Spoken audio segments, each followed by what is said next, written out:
Welcome back to the Red Path. Today, we're going to have a chat with Dara and find out a little bit about him.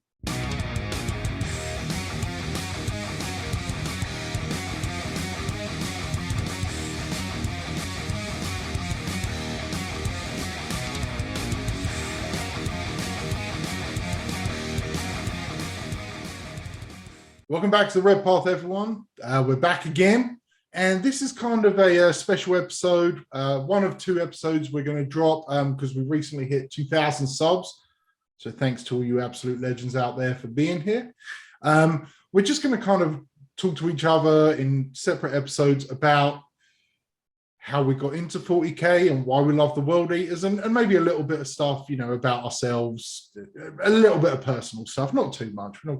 We're not going to open ourselves up for too much dogs in, but just a little something. So this episode, we're going to find out about the man, the myth, the legend, Dara over here on probably this side when I edit it. I might just look like an idiot. Who knows? But let's just dive right in, man. Tell us a little bit about yourself outside of 40K, outside of Warhammer. Just tell us, what you do, what you're interested in, maybe other hobbies, anything like that you want to share with us. Yeah, cool. So, obviously I'm Dara, everyone knows that. So I guess like in my normal life, I'm a scientist by trade. So, specifically kind of microbiology and genetics. That's what I did my undergrad and master's in. With kind of a stint towards like sustainable development and sort of like, all this kind of stuff that goes with like saving the world. Yeah, absolutely.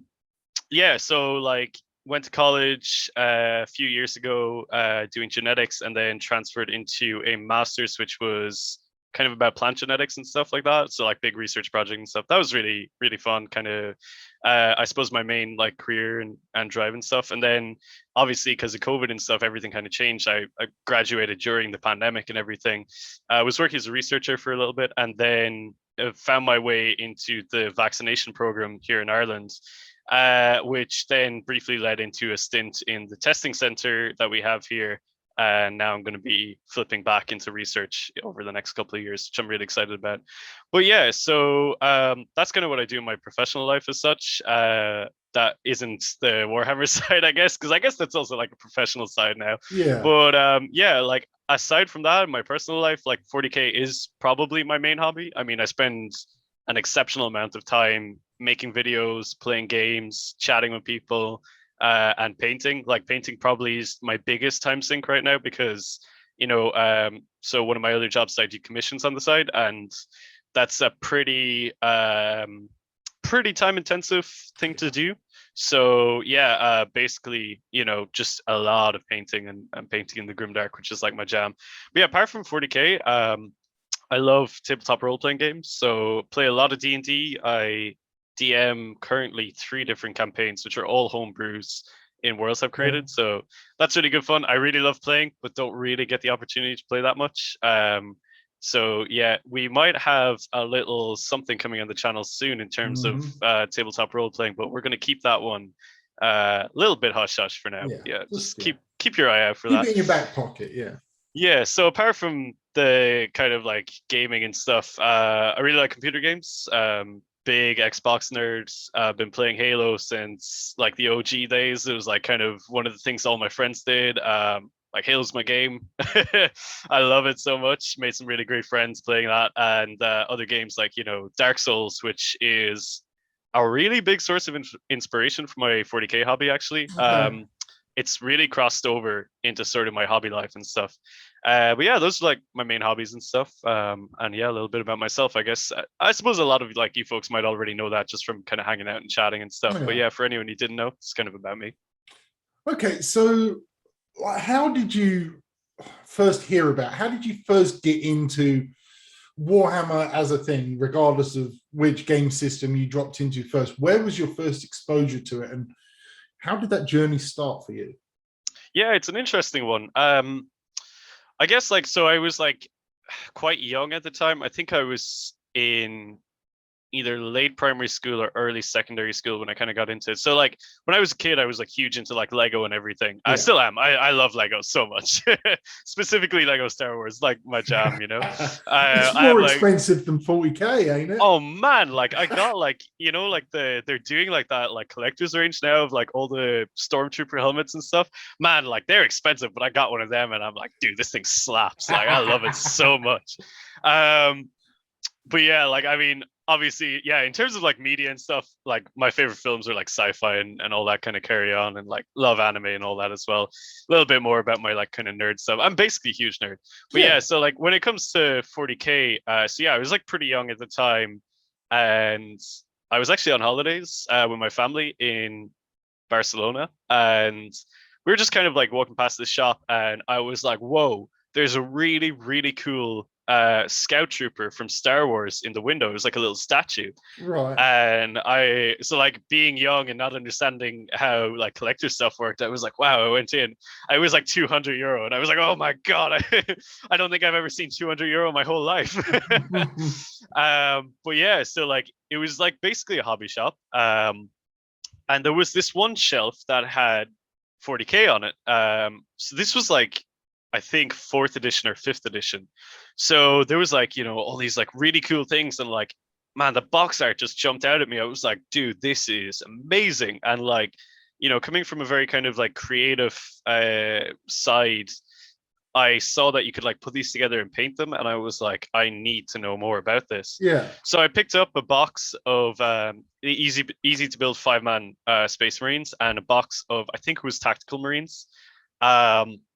And yeah, just like it was awful because like we were like midway through our holiday and I like couldn't unbox it because I was like, I can't do anything if I open this. So I waited until I got home and yeah, dude, like just fell in love with it immediately. I was like, this is incredible. I loved it straight away. I think I've shown you pictures of my first Space Marine I ever painted before. The disaster that was. But yeah, and like immediately just got completely consumed by the hobby, as like a lot of young kids do when they get overexposed to something that they're really into. And like I will have to say it was very, very tough to be into Warhammer where I lived. I was like from a small countryside kind of village town. Like no one else in the town played 40k. Everyone kind of was like, oh, you're such a nerd and stuff. And like, it was tough as a kid growing up in my early teenage years to kind of really want to enjoy the hobby that I like loved. So yeah, didn't really have anyone to play with except for my brother, who was into it as well, but was more into Warhammer Fantasy. So he had like a lot of fantasy stuff when I was getting a lot of 40k stuff. And like basically sometimes he would play the orcs that I got, because I got Assault on Black Reach. Like it was basically when I started collecting, Assault on Black Reach came out like 2 months later. Okay. So immediately picked it up. So yeah, we would like play and stuff, but like, as I'm sure pretty much everyone can say, didn't understand the rules as a kid. 5th edition was complicated, really, really complicated. So like tried to get the best grasp I could, but made up a lot of stuff with my brother as well when it seemed cool. And yeah, so for a while was just kind of into that. Played a lot of Crimson Fists back in the day. Was just really inspired by it was early in White Dwarf. There was a Tale of Four Gamers, and someone was playing Crimson Fist, and I was just like, these guys are cool. So yeah, played them for a while, and then I suppose like as I became like a teenager properly, got out of the hobby because I had to be cool. So started like I was like big into like skateboarding and all that kind of stuff, and didn't really touch the hobby. I was always like, it was sort of in the back of my mind that I really enjoyed it, but didn't really have anywhere to play it or anything like that. So yeah, it just kind of slipped away for quite a long time. I would say nearly almost 10 years. And what got you back in then? Yeah, so this is a really interesting one actually. So I was in my final year in college. It was the summer going into final year. Again, so it really comes full circle. I was on holidays with my parents. This time we were in Berlin. And we were just in this big shopping center, and I saw that there was a Warhammer store, and I was like, okay, cool, and there was like, man, there was a fantastic display in the window. It was like this huge apocalypse level battle, and I was like, wow, that looks amazing. And it was like all the models I'd seen when I was younger, so like immediately hit with nostalgia. At this point, I had my own disposable income as well, so I was like, all right, Sure. I'm going to walk in, So I walked into the store, was immediately awestruck by the fact that a lot of the floor was glass. And looking down, there was another battlefield set up Oh underneath the wow. glass. It was, dude, it was stunning. I was immediately just like, my love for the hobby was reignited immediately. Yeah. So yeah, went up to the Space Marines because that's what I knew and loved, and was like, "What the hell is a Primaris?" Because they'd come Okay. out, and Right. Okay. again, they had just come out. It was like end of seventh edition, start of eighth edition. Obviously, didn't know any of that myself, Yeah. and I was like, "Yo, these are dope! Like Space Marines are big now. They look cool. The posing is amazing." I wasn't hit Yeah. with any of that sort of like um controversy around like the existence of Yeah. Primaris. All I saw was like, damn, Space Marines are badass looking now. Hmm. So immediately I was like, I need to get these. And I saw they were like, see, I was also like, I saw they were in boxes with Deck Guard, and I was like, dude, what do you mean the Deck Guard are their own army now? And like they used to be a single squad available to Yeah. Chaos. So I was like overwhelmed with everything, and I was like walking around the shop seeing like Imperial Knights for the first time, seeing like all these new units for Tyranids, which I always had a soft spot for. Like, especially actually, do you know what? One of the things was the Tyranids, because I used to have the old Tyranid Codex, and in that book there was an awful lot of Codex entries that didn't have models, Right. and I was seeing things like a Tervigan for the first time, a Yeah. Harpy, and all these things that I was like, man, like seeing these like in plastic now, I was shook. And so yeah, I picked up, immediately texted my girlfriend, and I was like, "Yo, would you get into this with me if I was going to collect it?" And she was like, "Yeah, that sounds pretty cool." So I got a box of it was like one of the starter ones. Can't remember exactly the name, but it was like some Primaris Marines, some Poxwalkers, some Oh, like some. no fear or something like I that. think it was No Fear. Yeah, Right. yeah, Yeah. exactly. Yeah. So brought it home, unboxed it, and I was like, "Oh my god, this is amazing!" I was like, colored sprues, like holding them up, like, "Whoa!" I immediately fell in love with the fact that the rules were only like 4 pages long. I was like, Yeah. "This is so good." I was able to immediately learn how to play with my girlfriend, and like they had those really nice intro missions which taught you Yeah. the Yeah. nuances of moving and shooting and all that kind of stuff. So we played loads of those. That was great. Got on to my roommate, who I had been living with for a couple of years, who, like, we'd always spoken about the fact that we were both interested in 40K. He played a lot of Dawn of War. I'd read a lot of the books. So even in the time that I had moved away from the hobby, I continued reading the Horus Heresy because I was just so Yep. enthralled by it. Yep. So yeah, got on to him, and I was like, dude, would you like to get into 40K with me? And he was like, I would. I'd be interested in the Eldar. And I was like, well, lucky for you, I actually had the old Eldar start collecting. Okay. So gave that to him. So I was like, here you go. Let's start. And man, like our early doors of we often reminisce on it, where it's like we look back at like playing games of 40K on our tiny kitchen table in our apartment, on the floor, Yeah. like all the classic floor hammer things. We had like 2 pieces of terrain for like the whole thing, and like just the sort of like very sheltered unknown that we were like embarking into, and I was like embarking into it again. Man, I was just like, it was such an excellent time for me because I was so excited to be getting into it. So yeah, for a long time I played with my own custom Primaris Legion, which were called the Ashen Legion. As everyone knows, like my name is Ashen Marines on most kind of social media and Yeah. stuff, and it comes from there. So the Ashen Legion were entirely based off of Dark Souls, the game that I was saying I was like Okay. really into. Right. So the Legion symbol was actually like the dark sign from Dark Souls, so that like Okay. flaming circle and stuff. And I had like sort of the fire kind of chased around them and things like that. Obviously, it wasn't like as good as painting as I am now, so like they weren't amazing, but they were still. I mean, like they actually did win me a prize in my first tournament, so it's Well, there you whatever. go. But yeah, I was like really into my Ashen Legion and stuff. Played them for about 6 or 7 months. Then I was like, all right, I want to branch out from the Space Marines. I've never done it before properly. I want to get into a different army, and I was pulled in by Khorne Demons. Okay. So yeah, I was kind of like, all right, let's get into those. And But is this your the yeah, corn demons was your temptation, right? The my temptation. Yeah, yeah, yes, the for sure, dude. the Yeah, okay, so that was tell that was us. what broke it. Yeah, so like I Right. had This my. is what we're here for, man. This is This why is we're here. it. Yeah, The origin story. the Tell OG. us. So like getting into the world leaders was an interesting one for me. So I had my Khorne Demons. I had the Pale Tyrant, my Bloodthirster. Was really into him or whatever. but something kept niggling in my head, that it wasn't exactly what I wanted, as much as I was interested in them. And going back to my early days, it's one of those, like, you have those memories that stick in your head no matter what. I remember the first White Dwarf I ever bought in the local newsagents in my tiny village, which somehow stocked White Dwarf for unknown reasons to me. And I opened it up, and one of the first things I saw was an apocalypse data sheet for Angron. Oh, And okay. if you remember, it was that old picture of him in his demon form, and he Yeah. has like a dead ultramarine in his hands, and he's got the backswing of the axe. And I didn't know anything about him. I didn't know anything about the Horus Heresy or the World Eaters or why there was Space Marines killing Space Marines. Like, that was like something that really weirded me out at the start. I was like, why Yeah. would these guys kill each other? I literally just don't get it. Um, and seeing that piece of art, I that is like one of the moments I fell in love with the hobby truly. Okay. Because I just said everything about this image is incredible.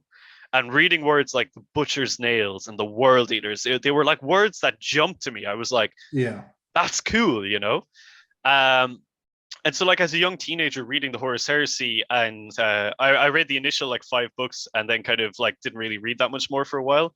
So yeah, like seeing Khorne in action, and the early like virus bombing of Isfahan, and when Angron comes out of his drop pod, and like that passage just took me so Yeah. much, where it's like the world leaders are there, and Angron comes out and he just starts killing them all, and I was just like, this is like, it moves me. Like, I Yeah. wasn't like, this is really cool. I was like, this is really like emotive. It just, I can never put into words exactly what it was that spoke to me. But yeah, and then it kind of like faded away, got back into the loyalist side of it and stuff. And I was always into like converting and kit bashing and stuff, but I really felt restricted by the loyalist Space Marines, in that like you can only do so much before it feels like you're going outside of the realms of like imperial kind of decrees and that kind of Yeah. thing. So I wanted to get into chaos, and I got into the Khorne demons. And you know, I guess like having like the internet to access and stuff, and Instagram and Reddit and everything, was able to see all these fantastic painters who were doing really cool things to the world leaders. And seeing units that I had read about, like the Red Butchers and stuff, but seeing there's actually models for them, it just captivated me so much. And I promised myself, if I got like the top grades in my final year degree, I would buy some world leaders and start them as an army. And I did, so I had to do it. So I bought a squad of Red Butchers from Forge World and a Leviathan Dreadnought, and that was the start of my journey into the world leaders. And I mean, from there it's history. I fell in love with them. Like, Yeah.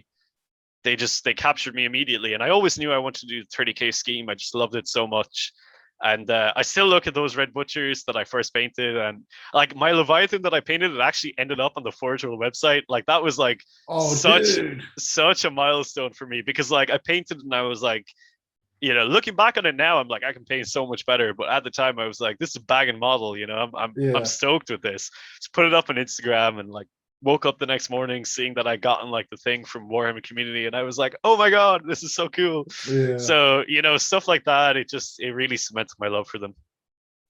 Dude, that's great. Like, I mean, I'll we're gonna do a separate video, but like there's so many similarities there that I'm just like, dude, I hear you. Like the passion you have for like especially the Horus Heresy lore, right? And just reading those books, and just it's the stuff with the early world has really struck me as well. And I think that's probably a common theme for for anyone who likes whatever faction they like. There was that moment.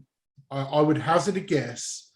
Everyone's favorite faction comes from a particular moment in a codex snippet, in a Horus Heresy book, a Black Library book, whatever. That, whoa, that is just epic. It's just amazing. And it some neurons in your brain fire, and that memory is cemented, and I'm out of focus again. So it's No, for ridiculous. sure though. Like, I mean, I remember like from those initial passages, like everything I read, I wanted to know more. Like seeing like it was like Khorne who kills Yeah. like millions on the walls of the Siege of Terra, and Yeah. Angron who broke the first wall, and all this kind of stuff. And every time I read those stuff, I was like, dude, I need to know more. And like, I will fully admit this, but I didn't read Betrayer until last year. That was the first Oh, time I ever read what? it. Yeah, yeah, yeah. Oh my Because God, I dude. was working to it, you know. I was like Yeah. getting up towards it. I was trying to get through all the other books, and man, like obviously everyone who's read the World Leaders loves Betrayer. You know, it's an incredible Well, yeah, it's piece of iconic.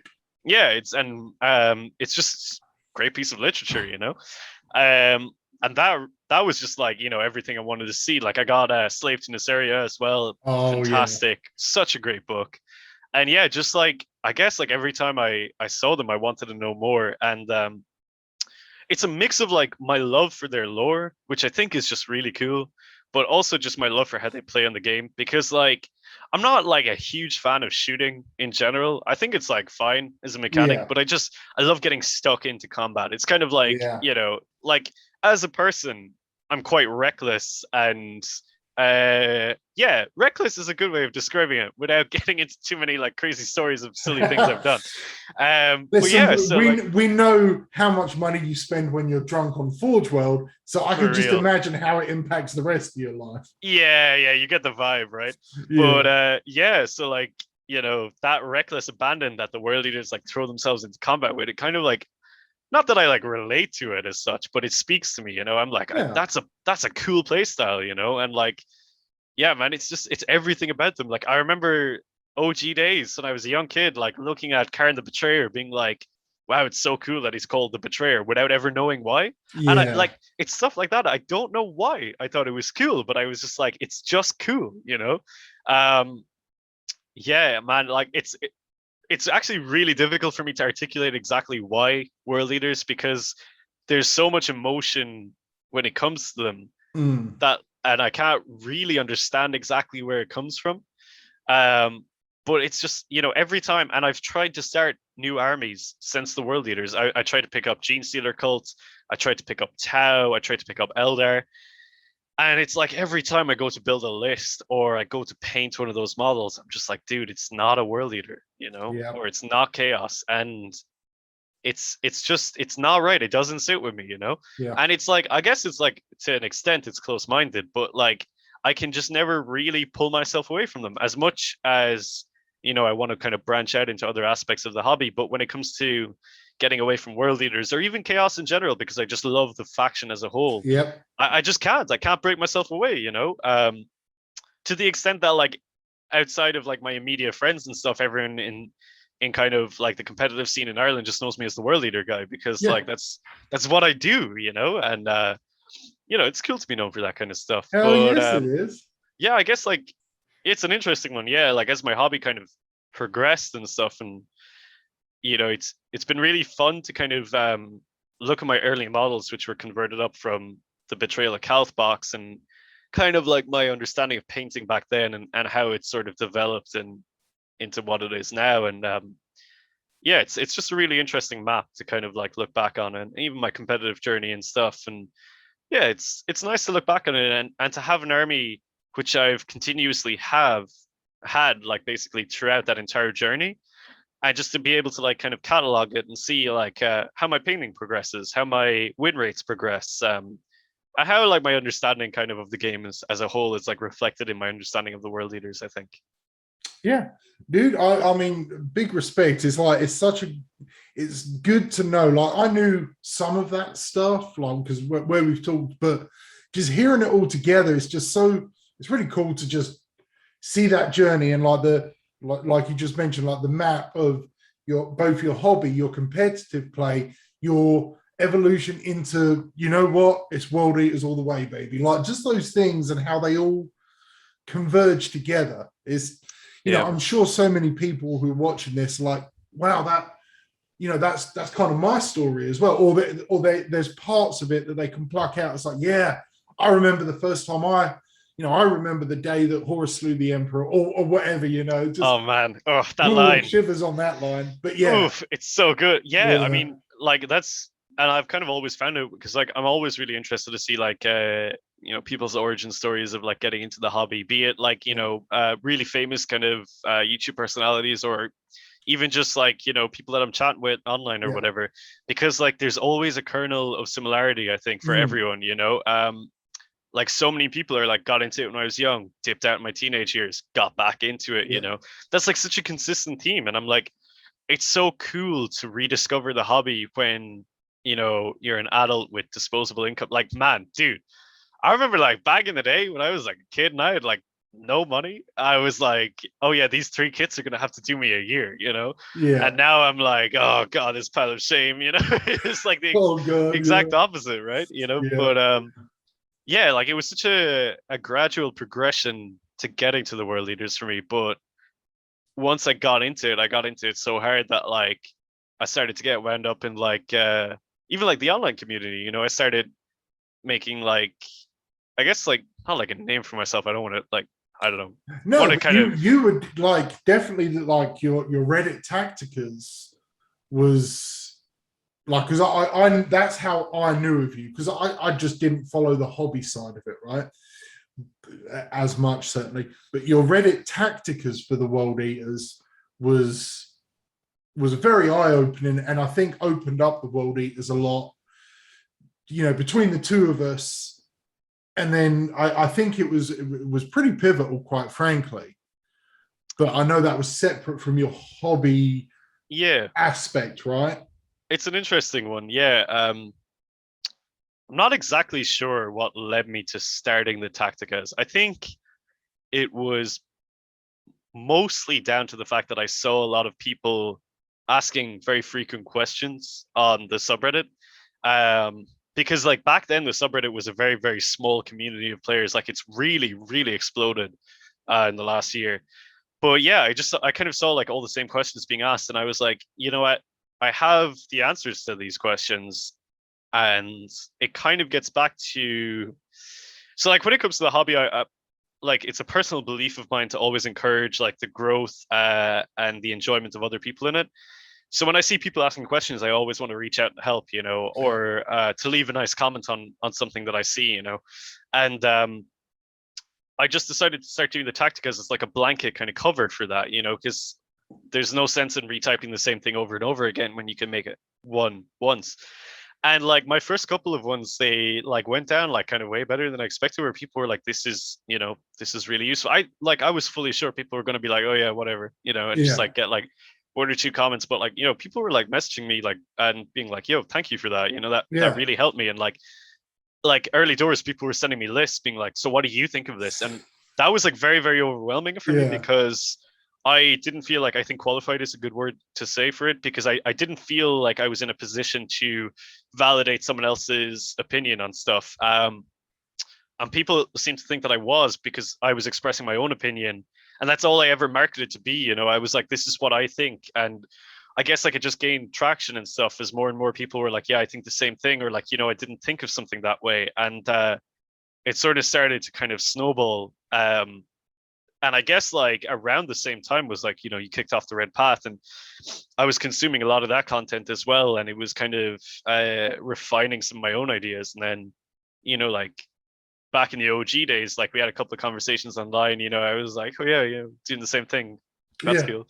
And yeah, then it kind of like went from a couple of cool guest stars and stuff, and like hopping into your Discord and I just seeing like all the chat going on there, to then just like wanting to go full force, I guess. And Yeah. you know, you asked me to come on board, and it was never really a question for me. You know, I was, I'm not gonna lie, dude, I was waiting for that question for a while. You know, I was like, I honestly, I was like, man, should I ask or not? Because I think you messaged me and was like, hey, I'm kind of thinking about doing some video tutorials and stuff.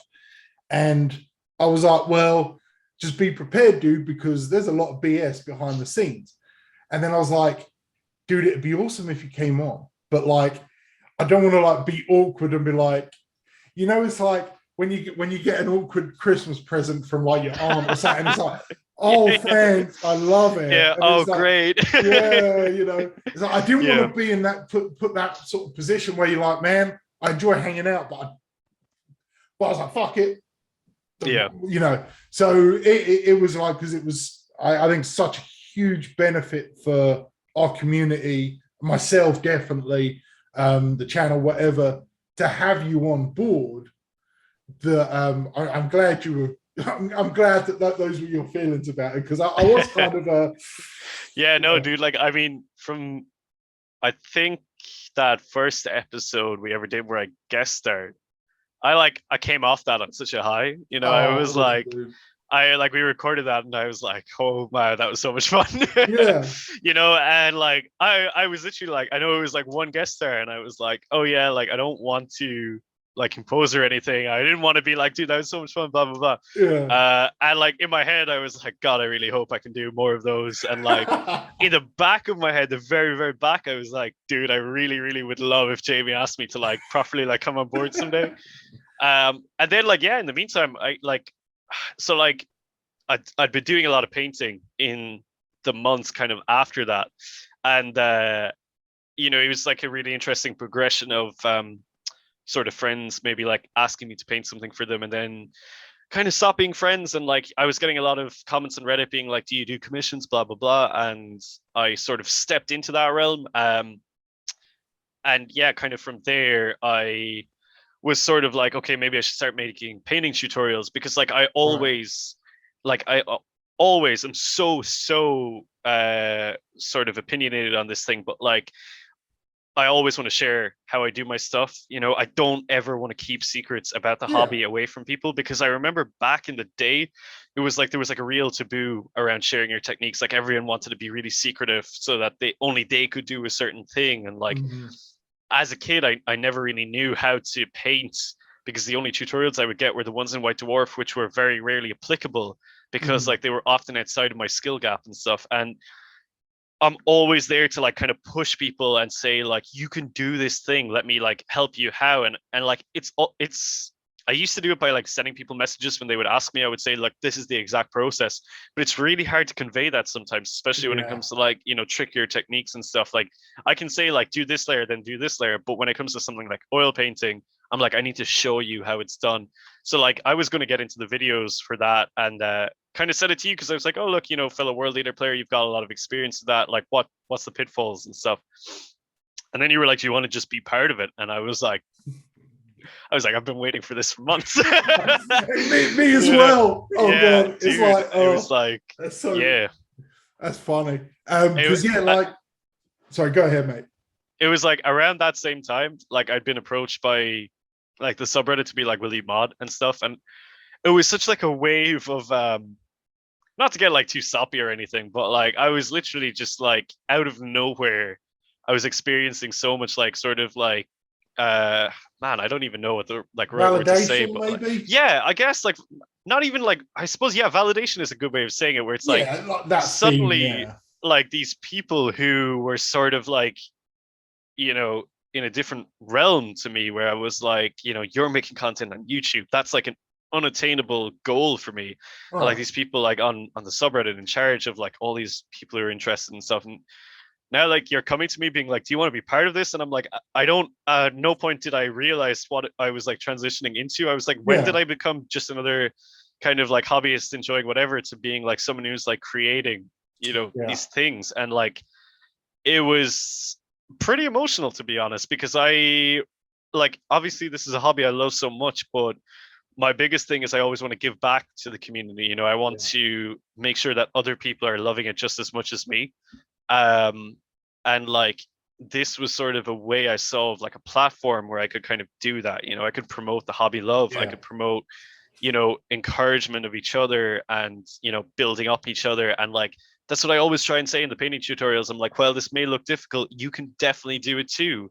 And like when it comes to the tactica stuff, I'm like, yeah, sure, these high level plays are like whatever, but like you can do it with enough practice. And like, I think just like building people up. And I suppose like the kind of like encouragement and confidence that was given to me by other members of the community, like you, and like all the people online and stuff that left like such kind words and stuff to me. I want to give that back now, Yeah. where I want to be able to use these platforms to say like, you who like this person who is probably very like me a couple of years ago, I want to kind of be saying like, you can like get up there too. You can kind of like push yourself, and like you have all the support you need if you just know in the right places to ask and stuff like that. So yeah, I think for me that's like the most important kind of message I could say. Yeah. And I mean, I'll be honest with you. Like, but back, at the sort of the month or so before we had that conversation about, hey, do you think about coming on the channel, dude? Is like I've been thinking about it, because the workload, as you well know now, the workload of a YouTube channel that produces maybe 2 videos a week can be pretty horrendous sometimes. It, like the amount of background stuff. And I've been thinking about, maybe do I reduce content? Do I try and get someone on? I was like, what about Dara? And we've done a champion of the Conqueror, the Carnage for a Cause, like those TTS streams we commentated on, and what it was for me, like, because I respected your tactical acumen, right? That was not in question, and your knowledge of the game and of World Eaters, and your hobby chops were just like out of this world from my perspective. But it was the Carnage for a Cause, which, for anyone who doesn't know, early in the channel's lifetime, we did the Red Path versus the World Eaters subreddit TTS game for charity, and both factions were raising charity for our particular faction, particular chosen charities. And some conversations we had back there, and like, and I don't mean to disparage anyone, but there's, we've got lots of World Eaters players who are either great artists, great players, whatever. I don't necessarily know them personally as much, but it was that personal side of you from the conversations we had, where it's like, hey man, these are the things that are important to me.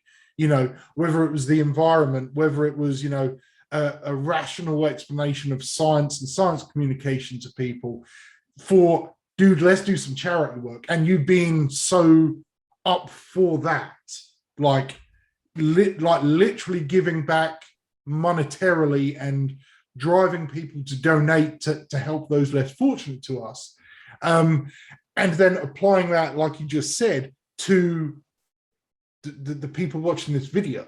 Like, you can be a better painter, you can be a better player, you can be a better community member. I think those are absolutely the aspects which for me was like, it's the bit on the CV or the resume that's like, that's the deal breaker. Like, you may have 10 very qualified people, but it's that X factor. And it's like, okay, I think we can click, and like, we've obviously got on really well, and I think our fit together, I think it does well. And I know we're going through you've just got a new job, I've just moved house, we're in a kind of period of transition right now, but I think it was an excellent, I'm glad you were wanting to join the channel, because I think it was a great addition, and it improved the channel far more than, we're greater than the sum of our parts, I think, is the thing. So yeah, but it's very humbling to hear, but yeah, dude, I mean, yeah, like, it's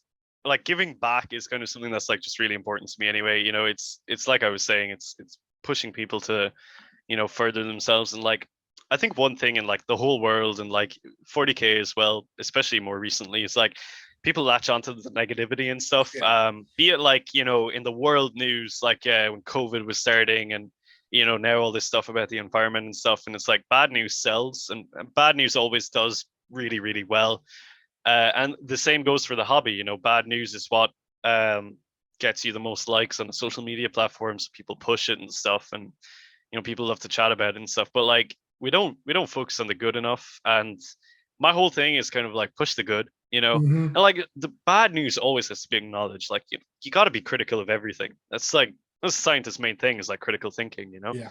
But you can't just ignore all the good things that are happening too. Like, you can't ignore all the massive charity events, the like fantastic progress that's being made in certain aspects of this hobby. And like, people just don't talk about it enough for me. And I kind of like I guess, like, this personally, for me anyway, one big draw for this channel was the positive message that it was putting out. Right. And that's kind of, again, it was like the deal breaker for me. That's like what made me really want to be part of it, because like, as much as I was like, I love World Eaters, and I love chatting World Eaters and painting World Eaters and whatever, and I was like, I can be an asset to the channel in that respect. But knowing that you had a lot of the same opinions as me, and Yeah. you were down to push this kind of charity and giving back to the community, that was like the deal breaker for me, because I was like, okay, I 100% want to be part of this. I want to be committed to it. And yeah, it's just like, positive reinforcement. It's like I was saying more recently, where it's like, if you see something cool online, you see some like dope ass paint job, drop comments Yeah. and say like, hey man, that's a dope ass paint job. Or, you see someone getting into the hobby and they're struggling a little bit, and maybe they're floundering in the dark, and it's like, yeah, sure, it may take you 3 or 4 minutes to type out a comment, but that's going to mean so much to them. Yeah. If that person who's just trying to find an anchor to latch onto, if you can do that for them, it's going to mean so much to them. And like, it might not mean that much to you, but like, is it really such a big deal to take a couple of minutes out of your day to, say that to someone? And like, that's what like I always respond to, or at least I certainly try to anyway, to respond to everyone who sends me anything, be it questions or like whatever, I'm always like, yeah, let's chat, I got time for you. And like, I do have time for everyone. And that's kind of how it should be for everyone. If someone's coming to you, asking you something, don't hold back from them, just share your experiences. And like, because we've all been through tough times with this hobby, like it's, no matter what it is, be it like the hobby side of it, the gaming side of it, the kind of general community side of it, we've all had a tough moment with it. And getting through that is not always easy. But if you can be the person who can help someone else get through it, in whatever medium possible, I'm like, yo, I'm all for that, Yeah. Yeah. And again, like our opinions on how to treat others and things like that, I think it lines up pretty much spot on with the idea of us being a positive influence on the community, a positive, uplifting the good, accepting the real world and the reality of, certainly of Warhammer, but let everyone else talk about the bad. If they want to do the clickbait and get the likes and the traction that they're going to get, they can have it. We're going to focus on building a core community of badass motherfuckers that are also pretty damn good, influences on the real world, and that's what I want. And I think we can achieve that with our powers. I think we are achieving it. Like, look at all the fantastic work we've done this year, and like, obviously we're hitting this 2,000 milestone, and like, shout out to everyone who's here. I love you all. Like, it's really, like, on a personal level, it has really meant an incredible amount to me. And I suppose like this is a good time to kind of say that, but like, for everyone who's like, in whatever respect engaged with me through the channel or through any of my social media over the last year, I just want to say, like, bottom of my heart, thank you so much, because it's just really meant a lot to me, and getting to this milestone as part of the channel is like, it's huge, I'm like, as if there's 2,000 people who who want to kind of like sub and hear what we have to say, but apparently there is. And yeah, man, like, 12-year-old me putting together my first couple of Space Marines could just not have imagined this. But I'm sure, like, my whole thing now is I'm sure there's someone else out there who's like some young person who's like trying to put together their Space Marines, and I'm like, if they reach out into the internet and it's like just an empty void where they can't get help, I'm like, yo, let's help those people. It doesn't matter who or who you are, where you come from, or whatever. Like, the help is there. Just reach out and we'll be part of it. But yeah, just bottom of my heart, everyone who's here, everyone who's gotten this far in the video, just so much respect. Thank you so much for everything you said and all the fantastic money we've raised for really good causes throughout the year. Yeah, I think, you know what, I think that's a good point to end the video on, mate. I think so. Yeah. Why don't you walk us out? Why don't you take us out? Yeah. Thanks so much, everyone. Love you all. Until the next time, stay healthy, stay safe, and kill Mainburg.